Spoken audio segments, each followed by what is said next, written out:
Over the past decade, we have seen a surprising trend emerge in family law, the rise of so-called gray divorces. Those are couples over 50 choosing to part ways after decades of marriage. I know several, I'm sure you know several. What happens when life falls apart just as you thought, oh, the kids are off, we can now enjoy, we could travel, you think you could celebrate the best years of your life, and then it doesn't happen. Here to help us unpack the phenomenon is Karolina Dehnhard, a family law attorney and partner at Lindabury, McCormick, Estabrook and Cooper. Karolina, thank you so much for joining us this morning. Good to have you with us. Good morning, and what a pleasure to be on with you. And by the way, I've been watching you for years, so what an honor for me to be able to Oh, share a screen with you today. Congratulations on the thank move. you. This is great. Thank you. This is fun because you know how far I have to commute to my studio? Downstairs. My living room is above where I'm sitting right now. So yeah, after reporting all that traffic, you have no idea what a blessing it is to be having the commute that I have. But thank you for the kind words. I appreciate it, Carolina. And is it Absolutely. Carolina or Carolina? I want to make sure I'm pronouncing your Carolina, name right. Carolina, thank you, Carolina. Carolina. All right. Fantastic. But Beautiful. it's funny because you were just talking about Eastern European, and the dialects Right. and the accents. So Karolina, I was born in Poland. English is my second language. I do a Oh, lot of international divorce. Very much involved in the Ukraine front. Senator Lesniak and my partner Arthur were just on with you last week. I unfortunately sure. had laryngitis. I couldn't come on. Oh, But so many great topics for us to talk about in general. But great divorces, right? My God, great divorces. Who would have thought? And by the way, when we say that it's now 50 and over, 50 is the new 40. What are we even talking right. about? But you're absolutely correct. And the trend really started to go on the upswing during COVID. And there Uh, was a phenomenon that really came into play where people started feeling their mortality and saying to themselves, I don't know how much time I have left. I am certainly not going to live in this relationship where things are not going well. It's obvious we're not friends. We can't communicate. We are now forced to be in the same space and we have nothing to say to each other, or worse, because we saw domestic violence on the rise. So that is the moment in time that as a practitioner, I saw the trend increase. and I just literally, when I tell you 15 hours ago, was having a conversation with a friend of mine who was married for 40 years. 40 Yeah. years. And they're in the middle of the ugliest divorce. I mean, they were just a typical couple. They had their ups and downs. I'm married. I'm together with my husband now, but we couldn't get married, obviously, before, but we're married since 2016, but we're together since 1999. Do we argue all the time? I'm Italian. We argue. Arguing is love for us. It's like my morning days. What are you doing? That's our good morning. Okay. But we're together. We don't have a lot of the stresses that married people with children would have. I get it. But it breaks my heart to see couples together that long saying, I think I want to end it. Do you think people throw around the term divorce way too often? Absolutely. I think that life is very disposable. You swipe left, you swipe right, this breaks, you throw it away. Back in the day, if something was broken, you take the TV to the guy to get it fixed. You would just throw the TV away. Take your car to get fixed. You take a piece of jewelry to get fixed. We are in a world of consumption and a world of, I could get better. The grass is always greener. But people are also very aware of their mortality at this point. Something I said a few minutes ago. And, there's this focus on health and living your best life and having it be meaningful. And when you start throwing all that around and you're in a relationship for 30, 40 years, let's say, you start to say to yourself, is this really giving me that meaning without doing maybe the work to bring the meaning back into the relationship? And unfortunately, there's legal issues that come along with this because, as you said, when you were introducing the topic, you have your nest egg, you have your 401k, your IRA, you paid your house off, you had your plan to maybe go to Florida or somewhere else and golf and relax, enjoy the grandkids. Well, now you're taking that nest egg that with today's world of inflation and how much everything costs may have been enough. It could have been fine, but now what? Now that nest egg has to pay for two homes. So Mhm. not only are you ending the known and perhaps the comfort, maybe it wasn't as exciting as it was years ago, but now you're going into a world, especially for women, that may be beyond scary because of their age, potential health, who's going to care for me, what can I afford? And it comes with a lot of mental health issues. I'm seeing that when the man wants the divorce and the woman has never worked and is left now to fend for herself, it opens up a lot of isolation and a lot of mental health issues. It's funny you say that, and I don't know if you know, in a previous life I was a priest, and many Oh, times, I yeah, that's I know it's a complex life. I will write the book, I promise. He's gay, he's a priest, he's with a guy 26 years, he's a talk show host, he's an anchor, I believe me, I would be a therapist's fantasy. That's what I would be.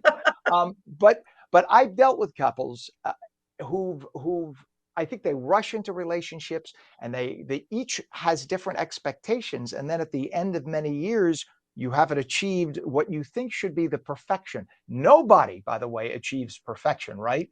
I think that's part of the problem. Everyone assumes there is no such thing as perfection, and any relationship, straight, gay, old, young, is work. That's part of it. uh 100%, 100%. Yeah. so You know, but one now one what of the go things ahead. one of the things that I think has increased is the availability of other relationships, right? Whether it's Mhm. emotional, whether it's physical. When Facebook opened and Instagram and all these potential sites and dating sites, and you're literally sitting on your computer at home. And during COVID, this was the only source of entertainment when restaurants were closed, and people are getting from AI or fictitious people, maybe if it's real people, these chat rooms and these sites, what they should be getting and working on with your spouse. So you have some person telling you online that they're going to do this and that, and you should be happy, and you should, and if it starts feeding maybe a void you had, and then festers. And a lot of emotional affairs were discovered during COVID. People end up believing meeting people online and actually having physical affairs, but it's the accessibility of now stepping out and getting your needs met, where before you had to work on getting those needs met at home. And when we got married, we'd already been together for 17 years. But when we planned on getting married, because it was made legal for my ilk, I remember our attorney saying, "You need a prenup." And it wasn't about money, because we each came with our own, money. So it wasn't about that. He said to me, I said, "But that feels like we don't trust each other." He said, "No." My attorney pointed his finger at me, and he said, "A prenup tells you why you won't get divorced. A Yeah. prenup spells it out so that you'll never get divorced." You know what? I was so against prenups before, and we have a prenup, and it's the greatest thing ever, because the on occasion when we start to argue, we stop because we know what the prenup says, and we don't want that to happen. So it really does stop it from happening. Well, look, and that's another show that we could do about how people are waiting longer to get married these days, and they do accumulate assets before they say I do. They might have a hefty 401k already, or a premarital piece of real estate, or two, or whatever it may be, or a company they have an interest in or run. So certainly prenups are a big conversation. But the couples we're talking about that have been married for 30, 40 years, and I have two Right. couples like that I'm working with right now. There are no prenups. They got married, high school sweethearts or college sweethearts, raised their families, accumulated assets.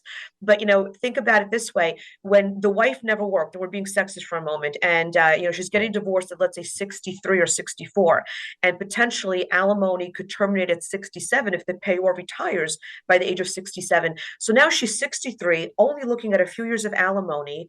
And now what? She's never worked. Does she have to go back to work? Then there's age discrimination. Then, yes, she'll get assets, but how long will they last?